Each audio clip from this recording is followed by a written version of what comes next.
In 2025, one of the most ambitious archaeological scans ever tried was conducted in Xi'an, China, at the mausoleum of Qin Shi Huang, the first emperor of a unified China and home to the world-famous Terracotta Army.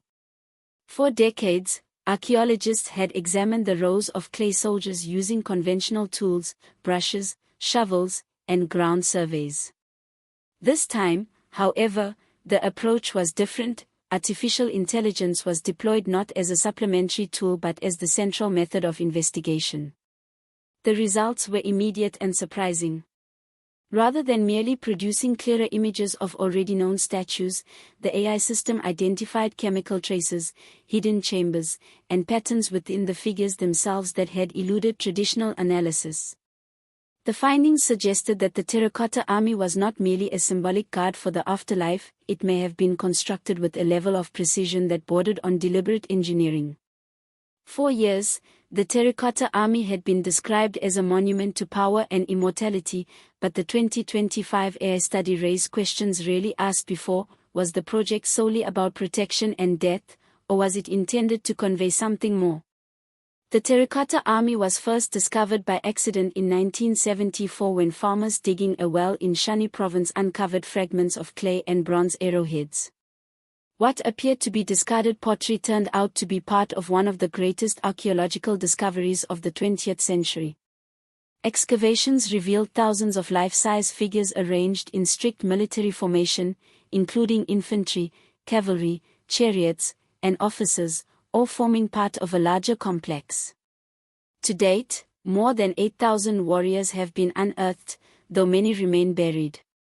Each statue is unique, featuring different facial expressions, hairstyles, and armor details, yet their arrangement was carefully planned. The soldiers were positioned strategically to defend the tomb of their ruler, Qin Shi Huang, who declared himself the first emperor of a unified China in 221 BCE. His reign reshaped the region. He standardized writing, currency, and weights and consolidated power through military campaigns.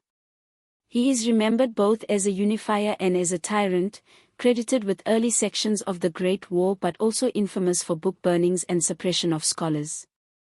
More than anything else, he was consumed by his obsession with immortality, sending alchemists to find elixirs that would prolong his life, taking mercury compounds as part of his pursuit of a longer life, and dispatching expeditions to hunt out fabled islands of immortals.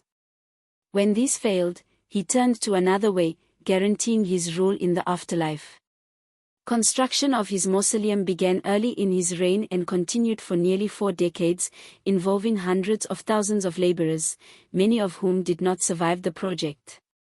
Ancient texts describe rivers of mercury flowing through the tomb, mechanical traps, and an underground palace that was built to replicate his capital city. Today, the site remains only partially excavated.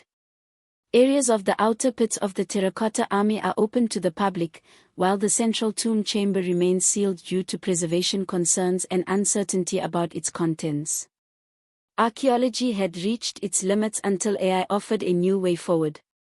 By 2025, more than 50 years had passed since the Terracotta Army had first gone under study, yet fundamental questions remained. How were thousands of life-size figures created so quickly? Was every soldier really unique, or was there an underlying system? And most of all, what did lay beneath the sealed tomb mound of Qin Shi Huang? Traditional archaeology could not provide complete answers because digging risked damaging fragile artifacts and disturbing the central tomb, believed to contain hazardous materials such as mercury. What was needed was a non-invasive method, and AI was to provide it. In 2025, Chinese archaeologists, working with international research institutes, had introduced advanced tools, hyperspectral imaging to study pigments and surface residues, and ground-penetrating radar enhanced with machine learning to map soil layers beneath the pits. Algorithms compared thousands of scans, searching for hidden structures, repeated patterns, and chemical signatures. What the system did more than anything was interpret the data. Rather than manually comparing fragments, the AI cross-referenced millions of data points in minutes.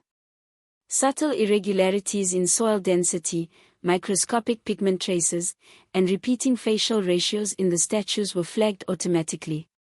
Where human eyes might see flaws, the AI spotted patterns too consistent to be coincidental. The goal was modest, a better understanding of the site without disturbing it. The results went further, uncovering sealed chambers mapped nowhere, surprising consistency between the supposedly unique faces of the soldiers, and biological and chemical residues in places where none could be expected. For the archaeologists, this was both exciting and unnerving, a confirmation that the Terracotta Army kept secrets even half a century after digging began. Crucially, this suggested Qin Shi Huang's project may not have been symbolic at all but executed with precision and intent, counter to assumptions of what was possible in the 3rd century BCE. Among the most significant outcomes of the 2025 AI survey was the mapping of underground anomalies beneath the known excavation pits, overturning decades of assumptions that the main features of the mausoleum complex had already been identified.